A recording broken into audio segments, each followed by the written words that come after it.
There were exactly 7 hangers left in our bedroom closet. 7.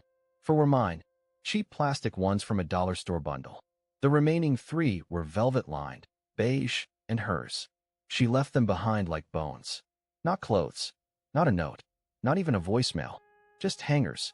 That's how I found out my marriage was over. Not through a screaming match, not by catching her in bed with someone.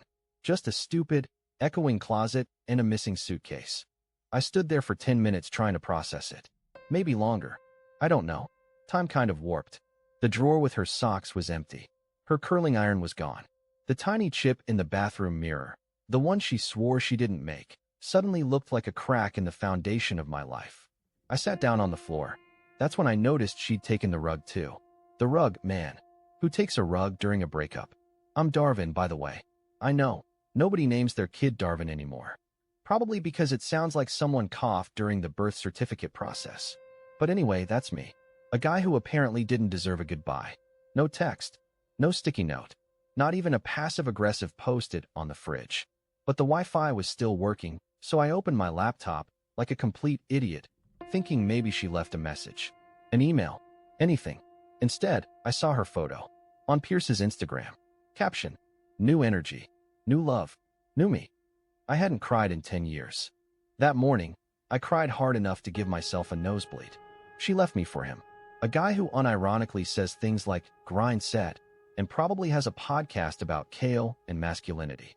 He looked like the kind of man who flexes during FaceTime calls. The kind of guy whose veins have their own biceps. And me? I was still wearing a t-shirt with a hole in the armpit, holding one of her left-behind hair ties like it meant something. Here's the part one hate admitting. I still hoped she'd call. Even after all that. But she didn't. Not for a week. Not for 2. By the 3rd week, I was forcing myself to eat toast and listen to motivational audiobooks narrated by guys named Rick, who clearly never got dumped like garbage. Then, 4 weeks after she vanished, someone knocked on my door. I knew that knock. I felt it in my chest. And just like that, she was back. But not for me. She came to see who took her place. When I opened the door and saw her standing there, I froze. Not because I missed her. That feeling had been wrung out of me weeks ago like a wet towel. But because she looked unsure. Like the confident woman who'd vanished without a word had left something behind and didn't know how to ask for it back. Lorna, wearing the same beige coat she wore the day we signed the mortgage papers. Her hair was tied up like always, but messier, less curated. She looked tired.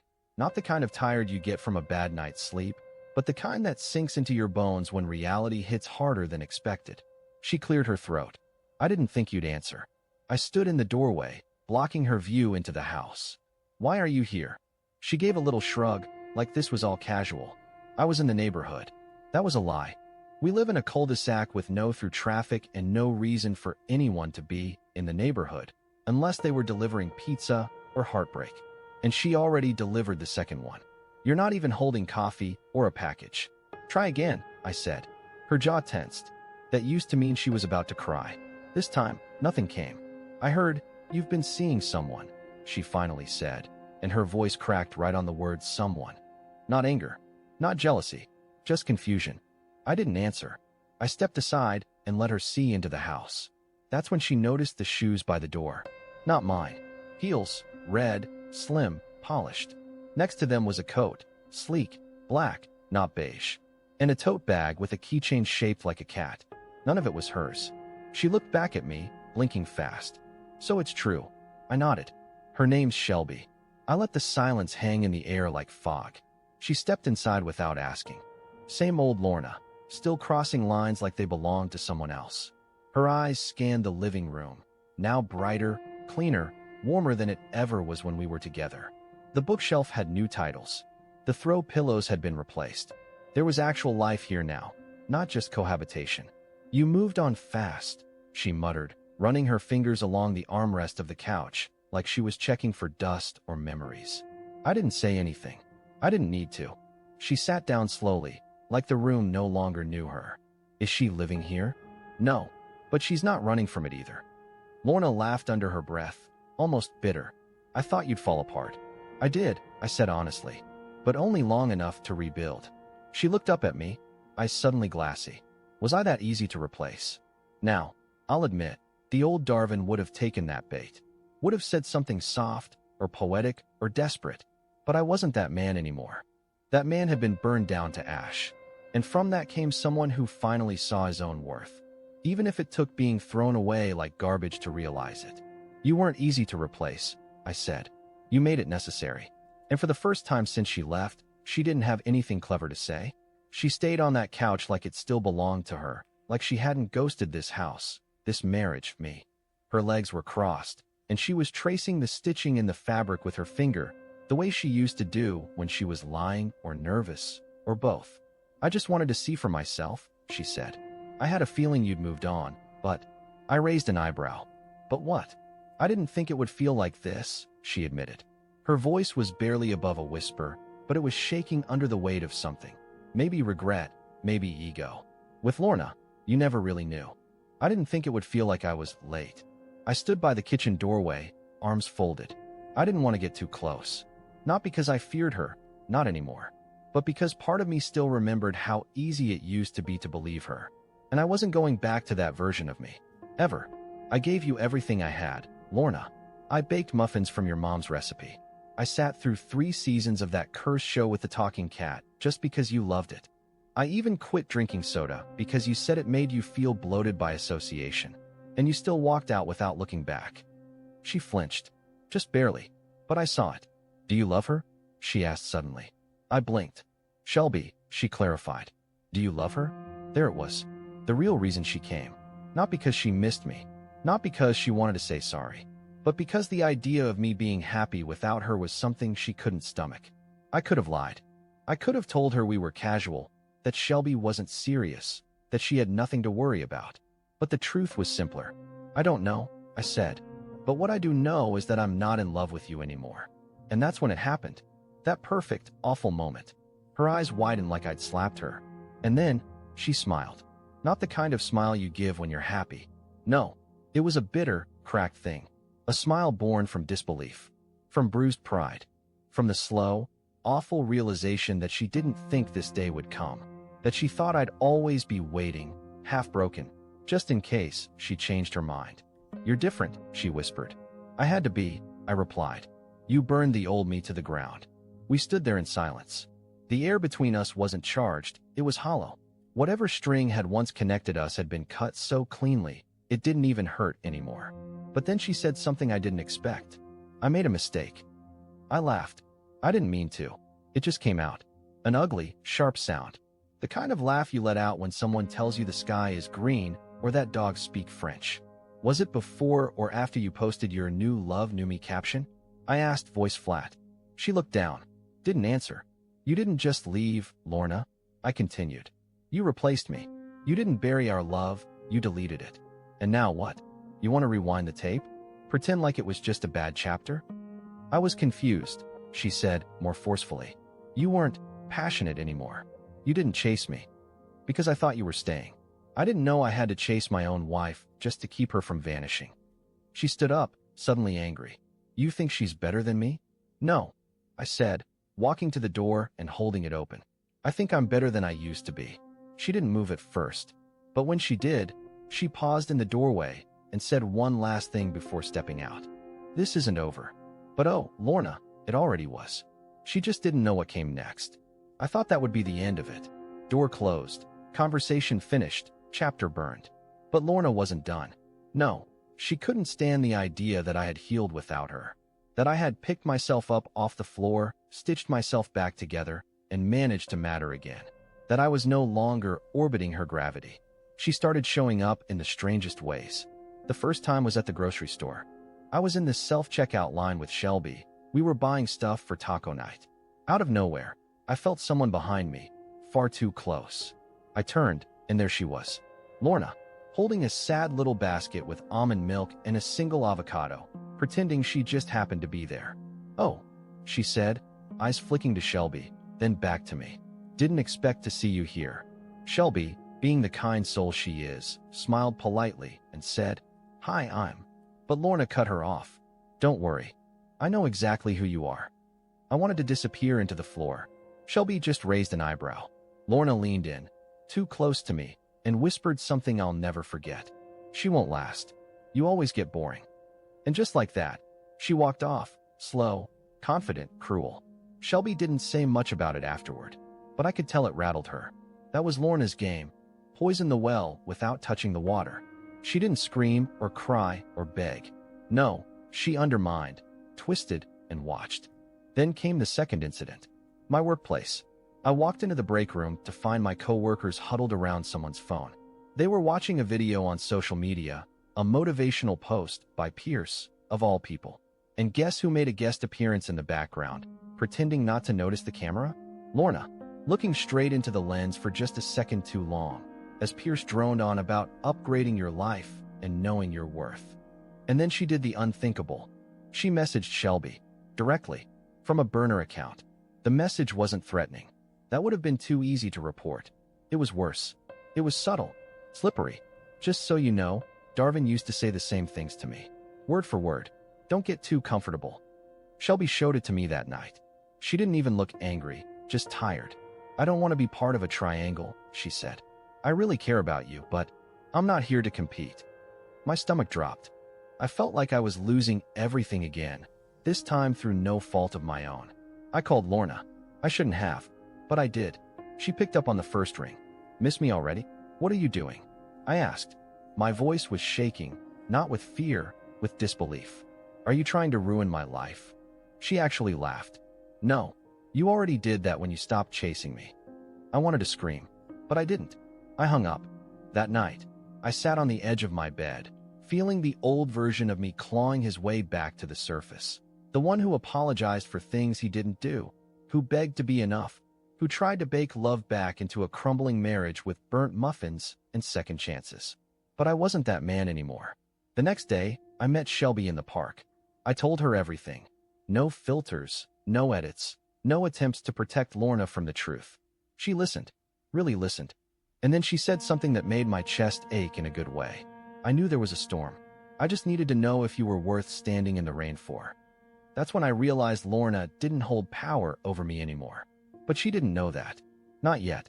I should have seen it coming. The messages. The coincidental run-ins. The social media stunts. Lorna had always been surgical in how she moved. Never messy, never loud. But when control slipped from her fingers, she didn't know how to let go. So she escalated. It was a Tuesday afternoon when Shelby texted me. She came to my office. I was sitting in a client meeting when I saw it. I don't even remember what was being said. My heart started pounding. I stepped out and called immediately. She just showed up, Shelby said, her voice low and tight. Told the receptionist she was an old friend. I didn't even know she was there until she was already in the lobby. What did she want? I asked, already pacing. She said she was checking in, that she thought I deserved to know some things. Then she asked if I ever found any of your passwords lying around. Said you were sloppy with secrets. I nearly dropped my phone. Shelby continued. Then she smiled, wished me luck, and walked out like she owned the place. It wasn't about love anymore, not even close. Lorna was playing a different game now. One where the goal wasn't to win me back, but to make sure no one else could keep me. If she couldn't have me, she'd scorch the earth around me until there was nothing left standing. That night, I sat on my porch and stared out into the dark. I thought about everything. How I'd spent years trying to read her moods like weather forecasts, hoping I could prepare for the next storm. How I confused absence with mystery and cruelty with strength. How I let silence become our default language. And now, I had someone who actually saw me. And Lorna couldn't stomach that. So I made a choice. I called my lawyer. Not to sue her. Not to threaten her. Just to protect myself. Legally, I started documenting everything. The visits. The messages. Even the accidental comments she left under photos that she later deleted. It wasn't about revenge. It was about building walls she couldn't climb anymore. But just as I started reclaiming my peace, something strange happened. She disappeared. No more texts. No more fake accounts. No surprise appearances. Just radio silence. For 2 weeks. I didn't trust it. Neither did Shelby. Then, one evening, I got a call from a number I didn't recognize. I let it go to voicemail. When I played it back, it was Lorna. Her voice was low, unsteady. For the first time, it didn't sound calculated. It sounded broken. I know you hate me. I deserve that. But I need to talk to you. Please. It's not about us. It's not about her. It's about something I found. In my medical file. She paused, took a shaky breath. Darvin, I don't know who else to call. Then the line went dead, and suddenly, all the rage I'd carefully stacked like bricks cracked just a little. Because whatever she was about to say, it wasn't part of her game anymore. It was real, and I wasn't ready for what came next. I listened to that voicemail 6 times. Not because I didn't understand it. The words were clear. It was the tone. Lorna had never sounded like that before. Not when we fought, not when she left, not even when she stood on my porch pretending she just wanted to see who took her place. But this was fear. Real fear. I didn't sleep that night. I just laid in bed, staring at the ceiling, trying to figure out what she could have meant. Something in her medical file? Was it a manipulation tactic? One more thread in her twisted web to pull me back into her orbit? Shelby asked the same thing, gently, carefully, giving me space without judgment. I could see in her eyes that she was afraid too, afraid this would pull me away from her, even if it was temporary. I reassured her. I told her I wasn't going anywhere. But deep down, I couldn't shake the unease. The next morning, I called Lorna back. She answered on the first ring. No hello, no preamble, just, thank you for calling. She asked to meet at a diner. Not our old spot, a different place, out by the highway, the kind of place where no one makes eye contact and the coffee tastes like regret. I agreed, on one condition. It had to be in public.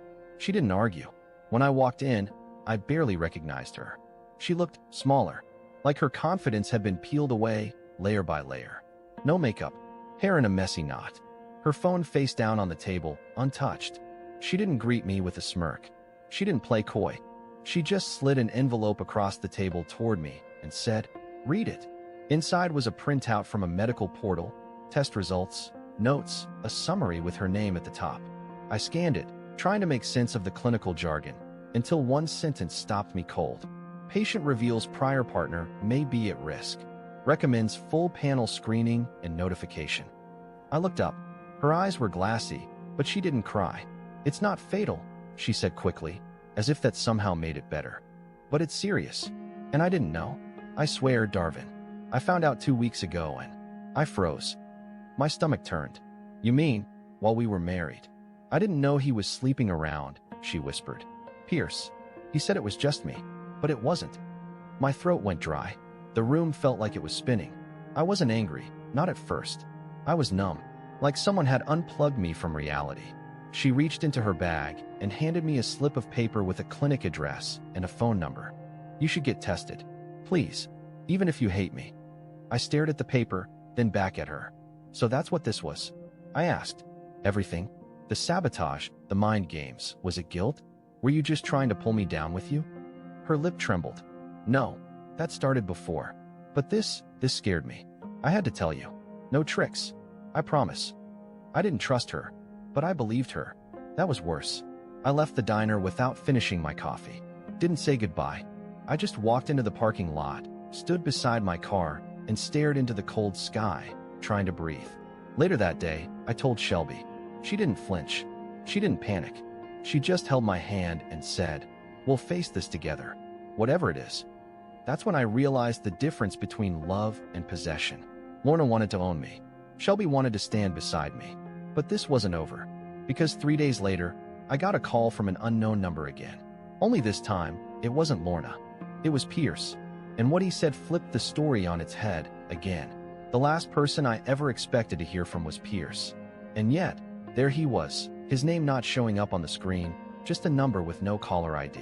I answered because curiosity got the better of me, and maybe, somewhere deep down, because I wanted to know what kind of man he really was. "Darvin," he said, calm, like we were catching up over beers and not two men tied together by a burned-down marriage. I didn't say anything. "I'm not calling to start anything," he continued. "I just need to explain something before it all gets twisted." Twisted? It was already twisted. But I stayed quiet. "I heard Lorna's been talking," he said, choosing his words like he was defusing a bomb. "Telling you I was cheating on her, that I gave her something." My heart started beating faster. He paused, as if waiting for me to confirm it, but I still said nothing. "Well, she's lying," he said flatly. "And before you think this is about pride, it's not. I have proof." I leaned against the kitchen counter, gripping the phone tighter. "She told me about her diagnosis last week," he continued. Said she got tested after we broke up. But the thing is, I got tested 6 weeks ago, after I saw a post she made about feeling raw and reckless. It freaked me out. My results were clean. I showed her. She still blamed me. Said I must be the reason. But I swear, Darvin, she was seeing someone else while she was still with me. That guy?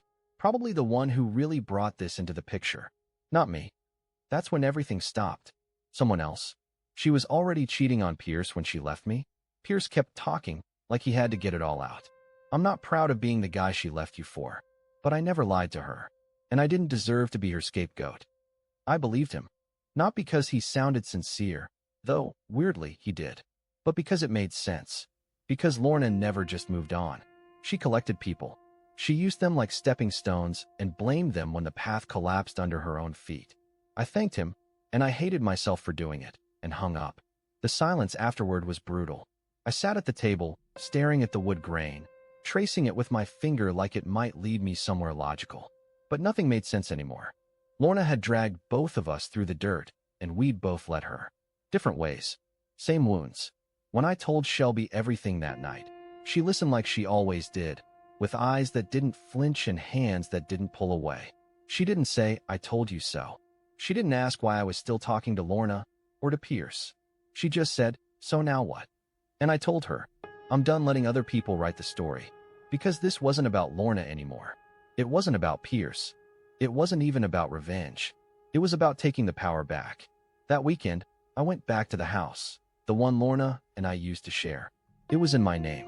She'd never removed herself from the lease, never came back for her final things, never even tried to claim the keys. It sat empty like a scar. I walked through every room with a box of matches in my hand. Not to burn it down, I'm not that dramatic, but to clear it. Emotionally, I packed up the last of her things. Every dress, every frame, every fake crystal trinket she thought made her look spiritual. And I dropped it all off on her doorstep with a note. This chapter is over. You don't get to rewrite it. I never looked back. But 3 days later, she did. She showed up at Shelby's place, crying, begging, not just for me, but for Shelby's forgiveness. And what she said in that final confrontation, none of us were ready for it. She showed up at Shelby's door in the middle of the afternoon, without warning, without makeup, without the shield of smug confidence she always wore like armor. She looked like she hadn't slept in days. Her voice cracked before she even said anything. I know I have no right to be here, Lorna said, her eyes darting to Shelby, then to me, then back again. But I need to say this, out loud. For once in my life, I need to say it and mean it. I stood next to Shelby, who didn't flinch or step back. She just crossed her arms and waited, calm, poised. Everything Lorna had pretended to be for years, but never truly was. I was wrong, Lorna continued, her voice shaking. I ruined everything. I took what we had, and I smashed it because I thought there was something better. But there wasn't. There isn't. There was just you, and I didn't know how to be happy with someone who loved me quietly. I didn't interrupt. Not this time. I let her speak. She turned to Shelby. I was cruel to you. Not because of who you are, but because you reflected everything I failed to be. You didn't deserve that. Shelby didn't respond. Not with words. But she gave a small nod. It wasn't forgiveness. Not yet. But it was grace. And that was more than Lorna had earned. Lorna wiped her face with her sleeve and took a shaky breath. I know I can't fix what I did. I know you're not coming back. I don't want to make excuses. I just needed you to hear the truth. I needed you to know I finally see what I was. She looked at me one last time. You were never the problem, Darvin. I was. And with that, she left. No screaming. No pleading. Just the sound of her footsteps fading down the front walk. I didn't feel triumphant. I felt free. That night, Shelby and I sat on the back porch under a quiet sky. I told her everything I was feeling. How surreal it all was. How it felt like years of guilt and failure were finally sliding off my shoulders. She took my hand. You know, she said with a smile, I didn't fall in love with you because you were broken. I fell in love because you still cared after everything. I smiled back, and it wasn't forced this time. Weeks passed, then months. Life started to feel like mine again. Shelby and I moved into a new place. Fresh walls, fresh start. The closet was half full, but not from someone leaving, from someone growing beside me. We painted the walls ourselves, messed up the trim, and laughed about it for hours. Lorna never reached out again, and I didn't need her to, because the truth is, she didn't destroy me. She revealed me. The man I became, the man who learned how to let go, was someone I never would have met if she hadn't walked away. And now, when I look in the mirror, I finally see someone whole. Not perfect, but finally free.